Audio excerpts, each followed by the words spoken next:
bersamamu. dan bersama rohmu. Inilah Injil suci menurut Matius. Dimuliakanlah Tuhan.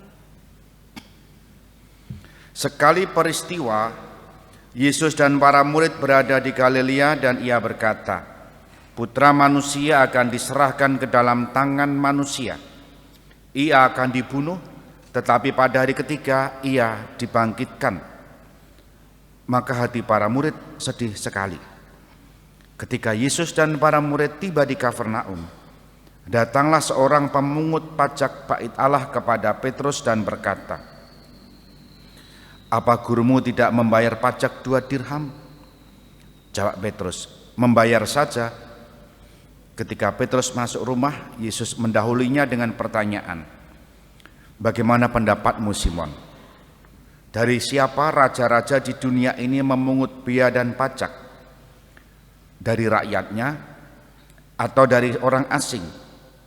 Jawab Petrus, dari orang asing. Maka kata Yesus kepadanya, jadi bebaslah rakyatnya.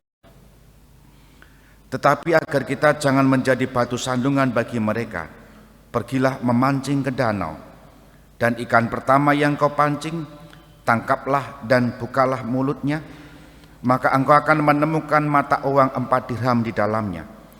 Ambillah itu dan bayarlah kepada mereka, bagiku dan bagimu. Demikianlah sabda Tuhan. Terpujilah Kristus. Saudari-saudara yang dikasihi Tuhan, selamat pagi berkah dalam. Kira-kira 3 paroki terakhir atau ya kurang lebih 10 tahun terakhir ini, saya tidak lagi mengadakan misa malam pitulasan, malam tirakatan.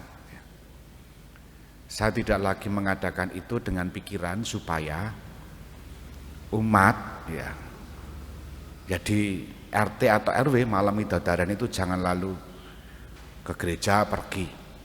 Dan satu minggu yang lalu ada umat bertanya, Romo, gereja mengadakan misa 17-an enggak? Tidak.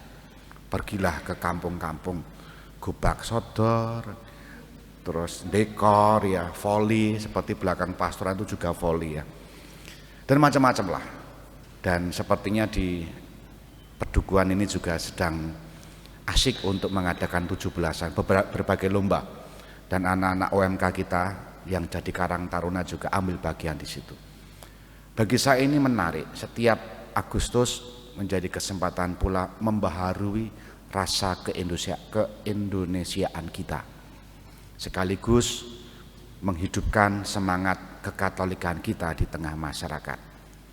Poinnya adalah bagaimana menjadi Katolik di tengah masyarakat itu tidak menyendiri, ambil bagian di situ dan bersama dengan masyarakat menggerakkan kerukunan paguyuban di situ. Meskipun ada yang berkomentar keluar di masyarakat hanya setahun sekali. Nah, pengalaman dan peristiwa-peristiwa seperti itu bagi saya menjadi terjemahan dari sabda Tuhan hari ini. Ketika Petrus ditanya oleh pemungut pajak bait Allah, apakah gurumu membayar pajak? Petrus yakin menjawab, tentu saja. Dan Yesus juga menegaskan tadi, supaya tidak menjadi batu sandungan bagi mereka, pergilah memancing. Dapat berapa tadi? Ikan pertama yang kau pancing, tangkaplah dan bukalah mulutnya, maka engkau akan menemukan mata uang 4 dirham di dalamnya. Sayangnya ikan jenis ini tidak ada di sungai depan pastoran itu ya. Kalau ada saya senang sekali itu ya, mancing terus ya, mancing perkoro.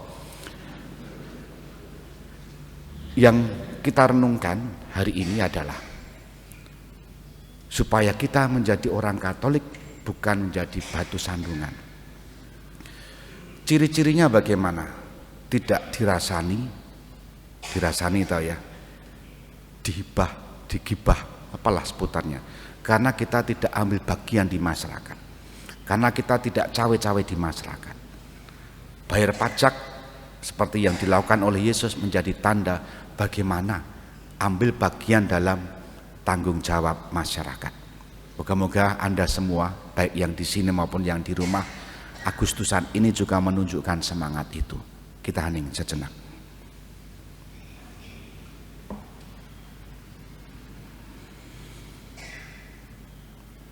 Dimuliakanlah Yesus yang dulu hidup, sekarang dan selama-lamanya. Amin.